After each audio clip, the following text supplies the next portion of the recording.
Hello, sveiki atvykę į mano šeštadieninį video, kuris šią savaitę pasirodo sekmadienį.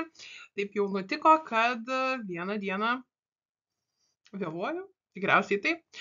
O šiandieną mes pakalbėsim apie tai, kaip sumažinti baimę kalbėti angliškai arba ne tik angliškai, nes šitie patarimai bus iš esmės universalūs ir tiks bet kokiai kalbai, kurią jūs mokotės. O prieš tai, kaip visada, noriu paskatinti jūs truputėlį pasidomėti mano nuotoliniais anglų kalbos kursais Hive. Jų aprašymą galite rasti video aprašyme, nuorodą į aprašymą. Šiuo metu kaip tik Hive kursuose paskutinės savaitės šioje sesijoje. Gruodį mes atostogaujame, o nauja sesija prasidės sausio mėnesį.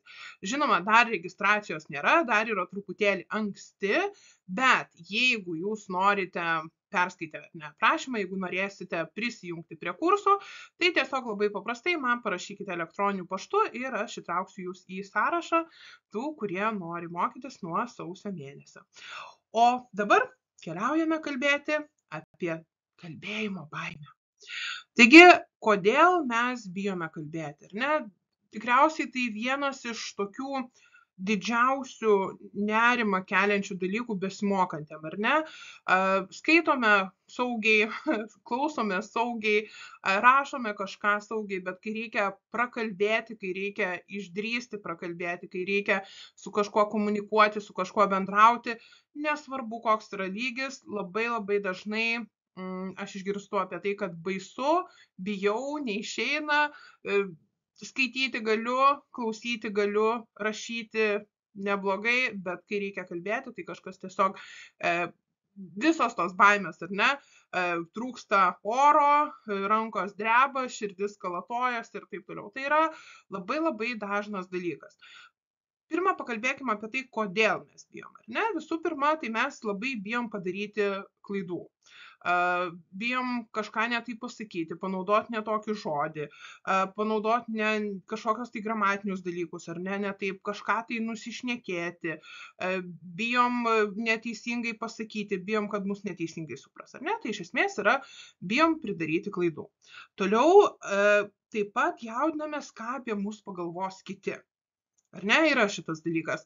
Jeigu mes kalbam su užsieniečiais, mes galvojam, jeigu kažkaip ne taip šnekėsiu, negerai šnekėsiu, per paprastai šnekėsiu, ką jie apie mane pagalvos. Ne? Ypač jeigu tai yra kažkokia darbinė aplinka, ar ne, ir yra kažkokie, tarkim, projekto partneriai, kolegos, vadovai, dar kažkas, jeigu tai yra kažkokia, nežinau, konferencija, vėlgi pasitarimas, diskusija, ar ne, mes galvojam, ką apie mus pagalvos kiti, galbūt galvos, kad aš esu netoks profesionalus darbuotojas, aš esu netoks protingas žmogus ir taip toliau, ar ne, mes galvojam apie tai, ką pagalvos kiti. Ir net jeigu, tarkim, net ne apie užsieniečius galvojant, kartais mes galvojam, ką apie mus pagalvos kiti lietuviai, kurie moka geriau kalbėti, ar ne, ir vėlgi šitas dalykas taip pat varo baimę. Taip pat mes bijom kalbėti, kai mums trūksta žodžių ar kažkokių tai gramatinių žinių. Ar ne, kartais atrodo, mes žinom, ką norim pasakyti, galvoja, tarsi tas sakinys susidėlioja, bet kai pradedam kalbėti, tai kažkaip ir žodžiai dingsta, ar ne, ir neprisimenam paprasčiausių žodžių, neprisimenam paprasčiausių kažkokių gramatinių dalykų, ar ne, pametam galūnes, praleidžiam žodžius, kurie turėtų būti pagalbinius, pametam ir taip toliau, ar ne, tai kažko tai trūksta. Kitas dalykas, tai mes bijom dėl to, kad esam linkę lyginti save su kitais.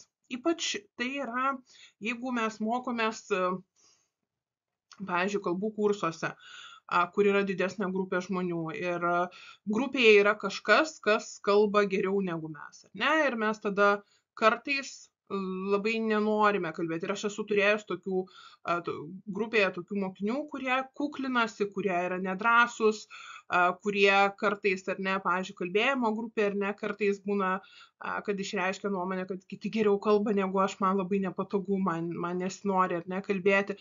Vėlgi, tai yra natūralu, bet šitoj vietoje, ką aš noriu atkreipti dėmesį, kas yra labai svarbu. Mes visi esame skirtingi ir mūsų kalbėjimo mokymosi ta kelionė yra labai skirtinga. Ir jeigu kažkas kalba truputėlį geriau už mus, tai nereiškia, kad kažkas su mumis yra blogai. Tiesiog gal tas žmogus turėjo daugiau galimybių mokytis. Gal tas žmogus yra tarkim, drąsesnis, gal tam žmogui tie visi komunikaciniai įgūdžiai yra paprastesni, ar ne, arba tiesiog žmogus daugiau laiko skiria visiems šitiem dalykam. Tai niekada nereikia lyginti savęs su kitais, reikia geriau žiūrėti į savo progresą, kaip mes tobulėjam ir taip toliau, ne? Bet vėlgi, aš žinau, lengva man sakyti, o kartais tiesiog paklausai kitų geriau šnekančių, arba jeigu net tarkim, ar ne, jeigu tai yra kažkokia konferencija ar diskusija ir prieš tai buvo puikus kalbėtojas, o mums reikia lipti iš paskos jo ir mes tada labai labai pergyvenam. Bet tai yra iš tiesų va šitoj vietoj ne tik užsienio kalbos dalykas, tai yra tiesiog bet koks viešosios kalbos dalykas, ar ne? Kai po gero kalbėtojo reikia kalbėti ir tada mes jaučiamės truputėlį nejaukiai, kaipgi mes kalbėsim. Ir kitas dalykas tai yra įvairūs kultūriniai ir socialiniai aspektai. Tai tarkim, ar ne, jeigu mes esam šiek tiek vyresni, o dirbam kolektyve, kur yra daug jaunimo, kurie moka, ar ne, ir mes dėl to jaučiamės truputėlį nekaip, bijom vėlgi įsijungti į diskusiją, todėl kad jie taip gerai kalba, jiem išeina, man neišeina. Kitas dalykas, jeigu tai yra kažkoks, ar ne, vėlgi tarptautinis dalykas, tarptautinė situacija, ar ne, ir mes atsiduriam kompanijoje, įmonėje, grupiai tarp kolegų, kuriem anglų kalba yra, tarkim, gimtoji ar labiau naudojama kalba, o mes neturime tiek tų žinių, mes mokėmės mažiau, mes nesimokėm, ar ne, nes, tarkim, Lietuvoje yra vis dar labai daug žmonių, kurie mokykloje nesimokė anglų kalbos, nes pirmoji kalba užsienio buvo vokiečių arba prancūzų, ir tai yra labai labai natūralu. Kartais žmonės, kurie anglų kalbą mokėsi mokykloje arba mokėsi ar ne nuo mažens, nepagalvoja to, kad buvo mokyklų, buvo laidų, buvo metų, kai nebuvo anglų kalba mokykloje pirmoji užsienio kalba, ar ne? Tai va tokie kultūriniai ir socialiniai skirtumai vėlgi jaučia mūsų jaustis truputėlį kebliau ir kalbėti bijome. Taigi, kaip sumažinti baimę? Jūs matot, kad žodis įveikti yra nubrauktas, nes visiškai įveikti kalbėjimo baimės yra, nežinau, sakyčiau, neįmanoma, priklauso nuo situacijos, ar ne? Ir jeigu aš, pavyzdžiui, netgi pati, ar ne, aš galiu laisvai bendrauti, kalbėti su žmonėmis, nežinau, diskusijoje, dialoge, kažkur neformalioje aplinkoje, arba kad ir labiau formalioje aplinkoje bendraujant apie kažkokius darbinius dalykus, bet jeigu man reikėtų atsistoti ir pasakyti kalbą prieš, nežinau, 20 nepažįstamų žmonių angliškai, tai jau būtų truputėlį problema. Vėlgi, tai nėra anglų kalbos reikalas, tai galbūt yra viešojo kalbėjimo reikalas, kai kyla baimė, jaudulys, truputėlį nervinimasis, ar ne, tai yra viskas natūralu. Todėl įveikti visiškai ir jaustis labai patogiai, ar ne, kalbant užsienio kalbą, kalbant prieš kitus žmonės, yra labai sunku. Todėl pabandykim šį kartą pakalbėti apie tai, kaip tą baimę mes galime sumažinti. Taigi dabar aptarsime keletą dalykų, kurie gali padėti sumažinti baimę. Pirmas patarimas, pirmas dalykas tai yra pakeisti mąstymą. Aš suprantu, kad tai yra labai sudėtinga, tiksliau, man lengva pasakyti, jums sudėtinga padaryti, ar ne? Bet, kaip minėjau, vienas iš pagrindinių dalykų, kodėl bijome kalbėti, tai yra klaidos. Ne? Mes bijome padaryti klaidas ir kalbant, mes tiesiog iš vis arba kalbam labai labai paprastais sakiniais, arba labai vengiame kalbėti, nes bijom nusišnekėti. Tai klaidos tai nėra kažkas labai blogo, ar ne? Aš noriu dabar va šitoj vietoj yra toks dvilypumas truputėlį. Žinoma, kalbėti reikia stengtis be klaidų. Reikia norėti, išmokti, kalbėti gražia, sklandžia užsienio kalba, ar ne, yra šitas dalykas. Bet kol mes esam mokymosi procese, yra labai natūralu padaryti vieną ar kitą klaidą. Yra labai natūralu, jeigu, kaip sakom, paslysta liežuvis ir mes pametam artikelį, pametam galūnę, netyčia vietoj vieno žodžio panaudojam kitą žodį, ar ne? Tai yra natūralu ir lietuvių kalboje, ar ne? Kartais būna, kad liežuvis susivelia ir kažką ne taip truputėlį pasako. Tai lygiai taip pat yra užsienio kalboje. Į klaidas reikėtų, vėlgi, jas reikėtų vertinti rimtai, nereikėtų nekreipti jas dėmesio, bet klaidas reikėtų ypač mokantis, ar ne? Suprasti kaip galimybę tobulėti ir galimybę mokytis. Aš pasakysiu truputėlį pavyzdį iš savo kursų. Mes turime, kursuose yra įvairios užduotis, ar ne, ir daugiausia klaidų mes sutinkame nu gal ne daugiausia klaidų, ar ne, bet yra klaidų rašymo ir kalbėjimo užduotyse. Ir kodėl ten klaidų būna šiek tiek daugiau nei kitose užduotyse? Todėl, kad rašant ir kalbant, žmogus turi padaryti kalbą, ar ne, turi pasakyti sakinį, pasakyti, išreikšti savo nuomonę, ar ne? Jeigu mes atliekam kažkokias užduotis, skaitome arba klausome, mes kalbą tiesiog imame į save. Bet jeigu mes rašome arba kalbame, mes kalbą gaminame. Todėl mums reikia daug informacijos, kad parašyti arba pasakyti taisyklingą sakinį. Ir labai natūralu, kad besimokantysis žmogus, jis visos tos informacijos neturi, ne? Jisai panaudoja vieną laiką, nors, tarkim, tokioje situacijoje reikėtų kito laiko. Būna labai daug žodžių, ar ne, sinonimų, arba panašios reikšmės turinčių žodžių.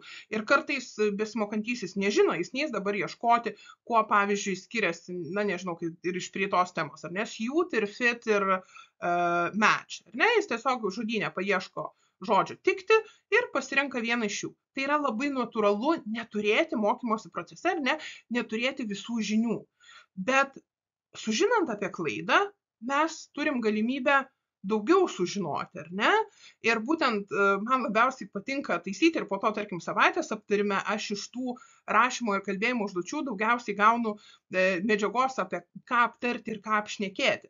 Todėl, kad ten būna įvairios klaidos, kurios yra nesusijusios su tos, tarkim, savaitės ar to mėnesio tema, todėl kad ten būna tokių įvairių įdomių klaidų, ar ne, kur įdomu sužinoti, bet pagal patį, tarkim, planą kalbos mokymosi, galbūt mes iki to net greit ir neprieitumėm arba iš vis nesigilintumėm į ten, tarkim, pavyzdžiui, kuo skiriasi viena raudona spalva nuo kitos raudonos spalvos pavadinimo. Na, tarkim, ne? Ir panašiai. Tai tokie dalykai, kaip tokios klaidos, tokie netikslumai, jie mums iš tikrųjų leidžia sužinoti daug daugiau įdomybių ir daug daugiau įdomesnių dalykų. Ir kai mes bijom kalbėti dėl klaidos, yra toksai, žinot, baimės išraiška.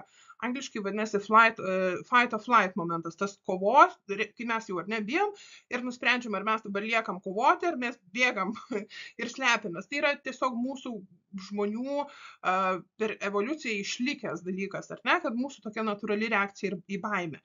Ir kai mes klaidas suvokiame kaip baimę, ar ne, jų bijome, tai va būtent mums ir pasireiškia tas, tai ar aš dabar sustingstu, ar aš dabar kovoju, ar aš dabar bėgu slėptis. Tai todėl į klaidas reikėtų truputėlį kitaip žiūrėti kaip į pačią mokymosi priemonę, žiūrėti kaip į galimybę kažką naujo sužinoti ir patobulėti. Aš suprantu, kad, tarkim, jeigu mes gatvėje su kažkuo tai šnekamės, tai mes tų klaidų nelabai ir fiksuojame, ar ne, nes tiesiog pasakėm ir pasakėm. Kaip jau gavosi, taip ir gavosi. Tačiau mokymosi procese, ar ne, jeigu jūs mokotės patys, mokotės su mokytoju, mokotės kursuose, tai labai patariu tiesiog atkreipti dėmesį į savo klaidas, paanalizuoti jas, galbūt netgi vesti kažkokius klaidų užrašus, ar ne, tarkim, kažkokių tai pataisymus, pastebėjimus savo pačių pasirašyti prie kiekvienos klaidelės. Jūs pamatysite, kiek daug galima iš klaidų išmokti ir kiek daug naujų ir įdomių dalykų galima sužinoti, tas savo klaidas taisant. Taigi, keliaujame toliau. Kitas patarimas tai yra pradėti po truputį ir nuosekliai praktikuotis. Kartais, dar vėlgi duodu tokį pavyzdį, kurį dažnai sakau savo mokiniam ir tikriausiai esu ir kažkuriam video sakius, kad mes galvojame, kad tarkim, na nežinau, tarkim dainininkai, ar ne, jie tiesiog turi gerą balsą, jie tiesiog pradeda dainuoti ir jie einasi labai sklandžiai. Labai be užsikirtimų, jie tiesiog tobulai dainuoja ir bet kokią dainą, ir bet kokią melodiją. Ne, jie labai daug mokosi, jie labai daug lavina balsą, jie labai daug treniruojasi ir tai, ką mes matome koncertuose, tai, ką mes matome įrašuose, tai, ką mes matome, nežinau, kažkokiuose šventiniuose pasirodymuose, tai yra rezultatas didelio ir sunkaus darbo. Lygiai taip pat yra su kalba.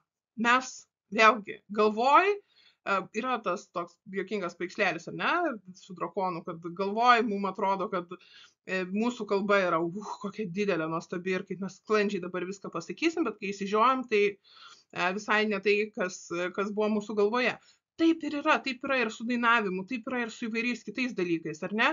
Viskam reikia treniruotis ir praktikuotis. Tai kalbant, norint sklandžiau kalbėti, norint mažiau bijoti, reikia tiesiog pradėti kalbėti truputėlį, kartoti žodžius, kartoti frazes garsiai. Yra visiškai normalu kalbėti su savimi mokymosi procese, ar ne? Garsiai sakyti, garsiai kartoti, garsiai su savim kalbėti, aptarinėti, ką jūs matot, tartis su savim dėl kažko. Tai nėra kažkoks tai, ar ne, nieks nepagalvos, kad jūs išprotėjote. Tai yra tiesiog kalbos praktikavimasis. Tam, kad kalba veiktų sklandžiai, mums reikia, kad mūsų burna, liežuvis, žandikaulis, lūpos, visi kalbos padargai, kad jie priprastų prie kalbos. Pradedame nuo paprastų dalykų, kartojame paprastus dalykus. Kai 10-15 kartų pakartosite tą patį sakinį, ar ne, tai 16 kartą bus labai paprasta jį ištart bet kokioje situacijoje. Jeigu kažkokius tuos sakinius prasukinėjom tik tai galvoj, tai nėra praktikavimasis, ar ne? Todėl mums yra daug sunkiau kažką tai pasakyti. Taigi, nuosekliai praktikuojamės. Toliau, vėlgi, žinau, sudėtinga pasakyti, tai yra sudėtinga įvykdyti, tai yra mąstykit pozityviai. Tas pozityvus mąstymas, ar ne, jis nėra labai lengvai pasiekiamas, ypač jeigu dabar jūs kalbėjimo bijote. Pabandykite galbūt sukurti savo kažkokį ritualą, ne? Gal kalbėkite, nežinau, prie puodelio kavos. Gal kažkur tai vaikštinėjant po savo patinkančią vietą. Galbūt, nežinau, nuspręskite, kad praktikuosite su kažkokiu savo pažįstamu žmogum ir tai bus jūsų kažkoks tai ritualas, ar ne? Galima pasitelkti tos tam tikrus psichologinius triukus, ar ne? Tarkim, galite naudoti kažkokias afirmacijas, kurios jums padės nusiraminti, ar ne? Padidinti pasitikėjimą savim. Tiesiog pabandykit savo pasakyti, kad aš galiu tai padaryti. Aš tikrai galiu sklandžiai pakalbėti angliškai, aš tikrai galiu ištarti šitą sakinį. Aš tikrai dabar susijimsiu ir visai gerai pakalbėsiu. Ir panašiai. Ar ne? Turite pritaikyti savo, kas jums veikia, kuri baimė yra jūsų baimė. Galvokite apie savo gebėjimus. Mes visi galime, ar ne? Tik reikia pasistengti, reikia į save pasižiūrėti iš šono ir pamatyti, kas mums trukdo, ar ne? Kas yra ta kliūtis ir kaip mes ją galime įveikti. Suraskit kažką, kas jūs galėtų paskatinti, ar ne? Galbūt jums padeda, na nežinau, tarkim, kvėpavimo kažkokie pratimai. Galbūt jums padeda, tarkim, kitų žmonių palaikymas. Galbūt kaip tik jums yra geriau, kai niekas jūsų negirdi, ar ne? Praktikuojantis ir panašiai. Viena mano mokinė dalyvavo vienam seminare, ten buvo apie baimę, apie kalbėjimą ir jinai man pasakė tokį labai puikų pavyzdį, kurį aš mėgstu kartais pritaikyti ir pati. Jinai pasakojo, kad kai bijo, bet ten buvo kalba ne apie užsienio kalbas, bet vėlgi apie viešąjį kalbėjimą, tai ji laukdama jau tos kalbos, ar ne, tarkim, užkulisiuose, jinai įsivaizduoja, kad baimė yra maža mergaitė. Ir jinai tą savo baimę pasiema už rankos ir išeina kalbėti. Ir jos ten yra abi kartu. Ir jinai, ir jos baimė. Ir ta baimė yra tarsi šalia esantis dalykas, jinai žino, kad ta baimė yra, bet ta baimė jai visiškai netrukdo. Ir aš suprantu, kad, tarkim, prieiti iki tokio lygio, ar ne, kai tu tą savo baimę tarsi, ar ne, vediesi kartu, tai yra gana sudėtingas dalykas. Neišeina taip iš karto. Bet tai yra įmanomas dalykas ir man kartais padeda. Nors aš tiesą sakant, jeigu kalbame apie kalbėjimą, tai man labiau padeda kvėpavimas prieš tai. Ne? Ramus, gilus kvėpavimas, įkvėpiam ir iškvėpiam ilgiau negu įkvėpiam, padeda skaičiavimas, susitelkimas į tai visada nuramina. Ne? Tai va toks pozityvus, raminantis mąstymas. Kitas dalykas. Kuo daugiau praktikos, tuo mums yra paprasčiau. Ne? Jeigu mes paimtumėm žmogų, kuris dabar tik tai pradėjo mokytis ir jį įmestume į kažkokią tai situaciją, kur jį supa, nežinau, 20 nepažįstamų žmonių, kurie kalba angliškai, kai kurie geriau, kai kurie blogiau, mes jų nepažįstame, mums yra baisu, ar ne? Tai labai natūralu, kad yra baisu. Ypač jeigu mes neturime tos praktikos. Vėlgi, aš čia galiu vėl pasakoti apie tos dainininkus, kurie irgi labai daug repetuojasi prieš pradėdami dainuoti taip, kaip mes juos girdime. Ir kalbėjimo praktika, ar ne, yra labai svarbi. Ką daryti? Gal vėlgi kiekvienam labai individualiai ir kalbėjimas pačiam su savim taip pat labai padeda. Bet gal jūs galite susirasti kažkokį partnerį, ar ne, jeigu mokotės kursuose, ar dalyvaujate kažkokioje, ar ne, tarkim, grupėje, kur yra besimokančiųjų grupė, pabandykite surasti savo partnerį, karts nuo karto susitikti arba įsijungti nuotoliniu būdu, pašnekėti apie tam tikras temas. Tarkim, jeigu mokotės Hive kursuose, tai mes taip pat karts nuo karto susitinkame kelis kartus savaitėje ir turime kalbėjimo grupę ir ten kalbame su skirtingais žmonėmis, su skirtingais dalyviais apie įvairius dalykus, ar ne? Kitas dalykas, tos patirtis, ar ne, kai jūs susitinkate su kitu besimokančiuoju, pašnekėti apie kažką, apie ką jūs jau žinot, ar ne, jūs kartu galbūt susiturėt apie kažkokią temą, galbūt paruošėt klausimus vieni kitiem, galbūt pasinaudojate, ar ne, kad kažkas sukurtų jums tos klausimus, nes internete galima jų nemažai rasti ir specialių vadovėlių tam, ir specialių puslapių, kur yra įvairių klausimų, hipotetinių klausimų ir testų kažkokių ir taip toliau, ar ne, tai galima visą taigi aptarinėti. Tai esmė yra tokia, kad kai jūs patys susiorganizuojat, ar ne, va šitokį susitikimą, pasišnekėjimą, tai ta patirtis yra saugesnė. Jūs žinot, su kuo jūs šnekėsit, jūs žinot, apie ką jūs šnekėsit, jūs galite truputėlį pasiruošti, pasirinkti kažkokių žodžių, pasigalvoti kažkokių sakinių, tai jūs esate saugioje vietoje, saugioje pozicijoje, ar ne? Kitas žmogus yra besimokantysis, jeigu jūsų draugiški santykiai, jis tikrai jūsų, kaip ta prasme, jo nereikia bijoti, ar ne? Jūs esate toj pačioj valtyje, jūs abu mokote. Tai ta tokia saugesnė patirtis praktikai yra labai gera. Ir kuo daugiau skirtingų pašnekovų tokiose vietose, tuo yra geriau. Todėl, kad kartais būna, ar ne, kad žmogus mokosi su mokytoju, ar ne, arba turi vieną partnerį jau ilgą laiką. Tai yra toksai dalykas, kad mes priprantame prie vienas kito kalbos. Kalbėjimo manieros, naudojimų žodžių, kažkokių tai, tarkim, posakių ir taip toliau. Tai esmė yra tokia, kad labai gerai yra bendrauti su skirtingais žmonėmis. Nes taip jūs suprantate, galbūt tai yra ne tiek skirta kalbėjimui, kiek klausimui, ar ne, bet jūs girdite skirtingą kalbą, jūs girdite, kad kalba gali būti skirtinga, tarimas gali būti skirtingas, žodžiai gali būti, ar ne, skirtingai naudojami, ar ne, ten, tarkim, vienas mėgsta labiau taip kalbėti, kitas mėgsta labiau taip kalbėti. Ir tada mes jaučiamės saugiau, nes žinot kaip, kai mes pakalbam su 5 žmonėms skirtingais apie kažką, tai kai gatvėje 6 žmogus kažkoks nepažįstamas mūsų kažko užklausia, mums nebebūna taip pat baisu, kaip, tarkim, tik įmestam, ar ne, į kažkur tai su nepažįstamai žmonėm. Kitas dalykas, kad kai mes kalbame su kitais žmonėmis, ar ne, arba netgi su mumis pačiais, tai yra toksai dalykas kaip automatizmas, automatiškumas.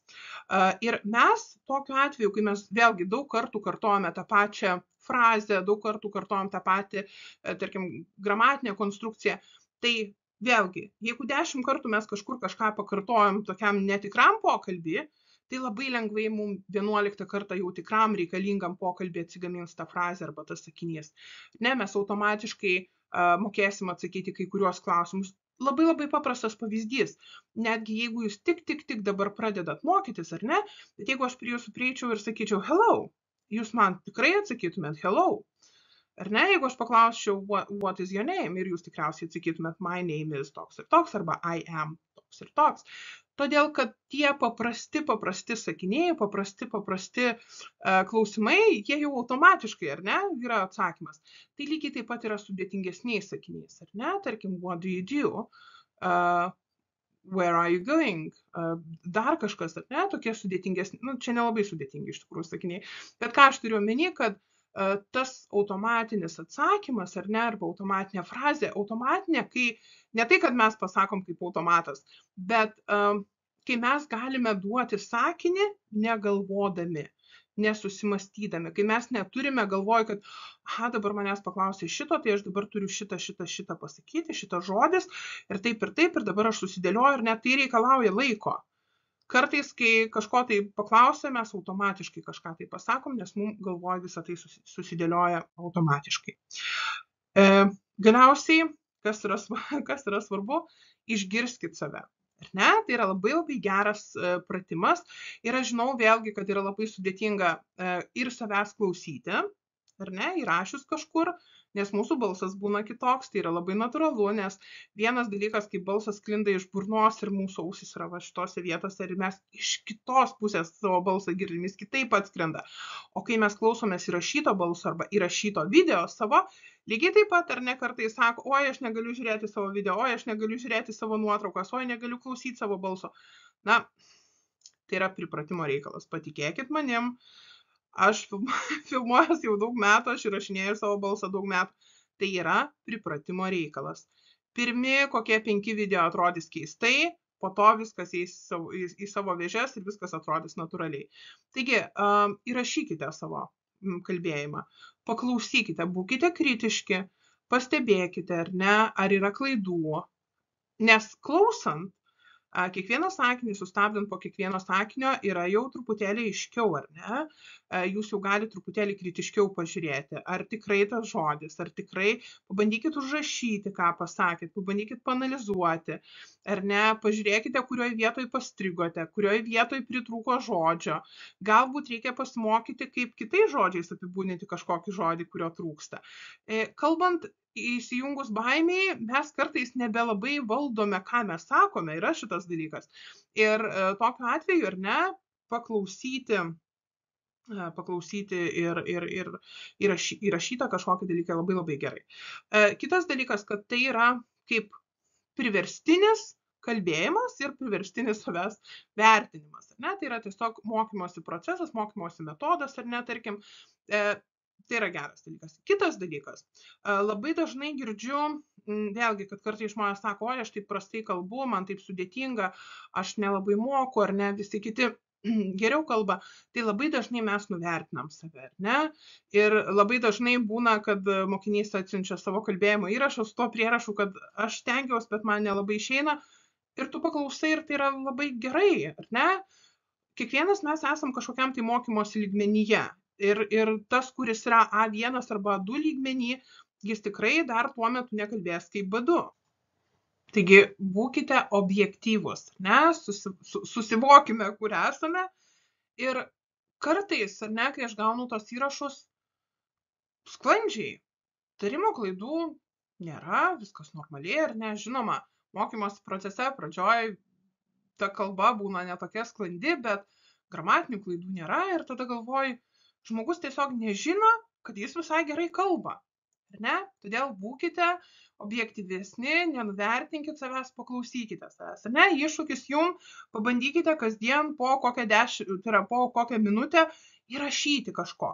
Aš kartais duodavau savo mokiniam tiesiog paprastą užduotį. Aš jiem duodavau kažkokį tai daiktą ir sakydavau, ar galite 1 minutę kalbėti apie tą daiktą. Ir pačioj pradžioj, pirmą kartą darant, būdavo labai labai sudėtinga, ar ne?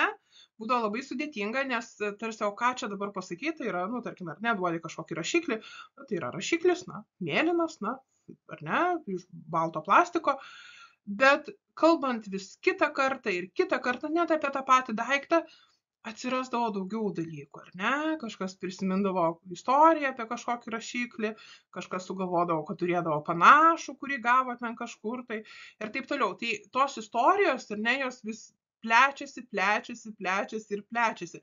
Lygiai taip pat yra su įvairiais klausimais, ar ne? Kai mes atsakom, papasakokit apie savo gimtą miestą. Papasakokit apie savo mėgstamą žaislą vaikystės. Papasakokit apie savo mėgstamiausią filmą. Ir pradžioj tai yra sudėtinga, ar ne? Nes mes mokam vos kelius sakinius pasakyti, bet kasdien kalbant, mes vis sugalvojam dar vieną dalyką ir dar vieną dalyką. Aš nesakau, kad reikia visą laiką kalbėti apie tos pačius dalykus, bet praktikuojantis, kad ir kasdien po minutę pabandant įrašyti ir paskui paklausius ir paanalizavus, pamatysite, jūsų kalba bus sklandesnė ir baimės bus šiek tiek mažiau. Taigi, ką dar reikėtų paminėti? Tai kadangi mes kalbam apie baimę, ar ne, ir kartais ta baimė būna susijusi ne tiek su kalbos mokėjimu. Vėlgi, mes turime, tarkim, yra žmonių, kuriem anglų kalba yra gimtoji, bet jie bijo kalbėti viešose vietose, jie nedrąsiai jaučiasi kažkokiose diskusijose, jie labiau linkę kalbėti tik su savo draugais ir šeimos nariais, ar ne? Tai yra labai natūralu bijoti tuo pačiu, nes tarkim, jeigu jūs mokotės kursuose ir jums reikia kažką, nu tarkim, ar ne, kažkas labai paprasto, papasakoti apie save, jūsų klausosi kiti 10 žmonių. ar ne? Tai yra natūralu bijoti kalbėti prieš kitus žmonės. Tai tuo pačiu reikėtų ne tik stiprinti kalbą, bet ir pažinti truputėlį save, žinoti, ko mes bijom, žinoti, kaip kas ar ne vyksta.